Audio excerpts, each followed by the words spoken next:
Hello everyone, it's Shane Kanto, your Wasteland reviewer, and I'm here to review Occupation Rainfall.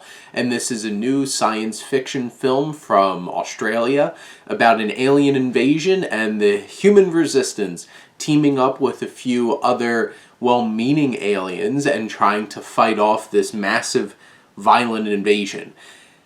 Didn't realize this was a sequel to the film Occupation, so as somebody who didn't see the first film and watched this one, I made it through pretty okay.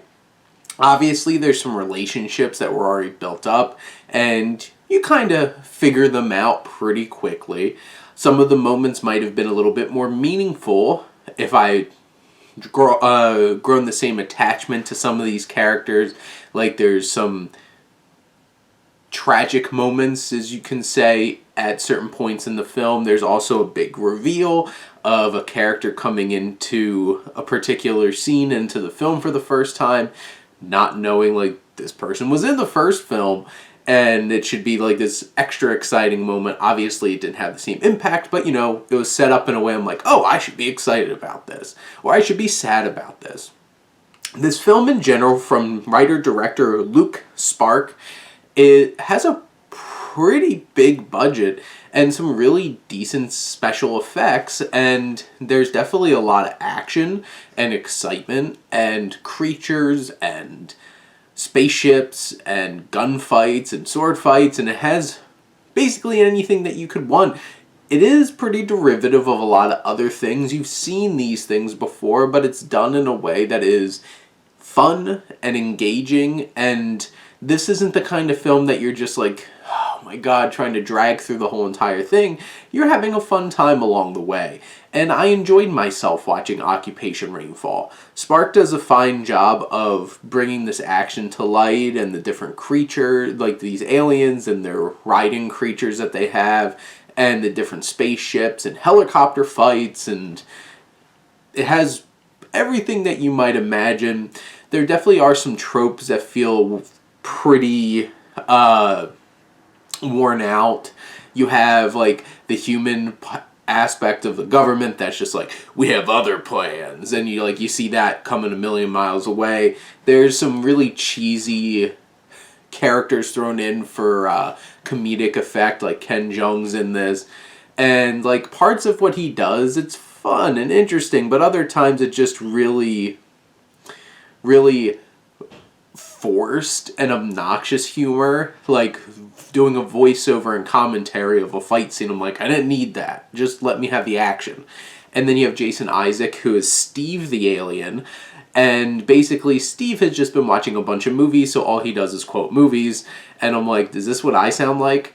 But literally, like, 99% of his dialogue is a quote from a movie, and it gets tired after a while. But the film does have some interesting characters. You know, you have our main leading, not Hemsworth guy, played by Dan Ewing, who previously was in Love and Monsters. You have Tamora Morrison, who's always great. I really enjoy him. Things would have went better if he had his Boba Fett armor in this movie. Daniel Gillies, who actually was John Jameson in Spider-Man 2 and was supposed to marry MJ, and you see where his character is coming a mile away. And Lawrence Macchiori, who played Lurtz, the leader of the Uruk-hai in Lord of the Rings, is in this film, and he is really great as Gary the alien and adds a lot of layers. You have a whole bunch of other characters that you're trying to keep track of during this film. Maybe if I saw the first one, would have been more connected with some of them, but you probably, like, Jet Tranter's Amelia is one of the ones that stands out, and Matt Cole-Smith's Captain Wessex. They're fun characters. You have some veteran actors thrown in here for moments. It deals with themes of, like, racism and prejudice, because, like, all of these aliens bad? And this invasion and occupation, especially, like, this is made in Australia. It's what white people did when they came in and invaded the country. And it's very much hitting on those things. It's not done in a not very nuanced or new or fresh kind of way, but it hits upon those things, and it adds a little bit to the fun and the big budget science fiction trappings that you expect from a film like this. This isn't the greatest film. This isn't even a great film. This is a fun, solid time that I enjoyed sitting here for 2 hours and 8 minutes enjoying a science fiction alien invasion film. And they did things in a serviceable and solid way that gave me enough enjoyment to, I sat and enjoyed my experience watching this. This isn't a film where I was so turned off by how derivative it felt.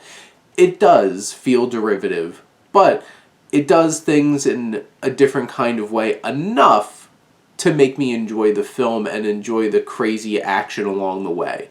And it's an obnoxious setup for a third movie, so let's bring it on. I'm ready to see Occupation, whatever the hell they name the third one. But those are my thoughts on Occupation Rainfall. Let me know what you think, and let's talk some movies. But thank you as always for tuning in and supporting your Wasteland reviewer.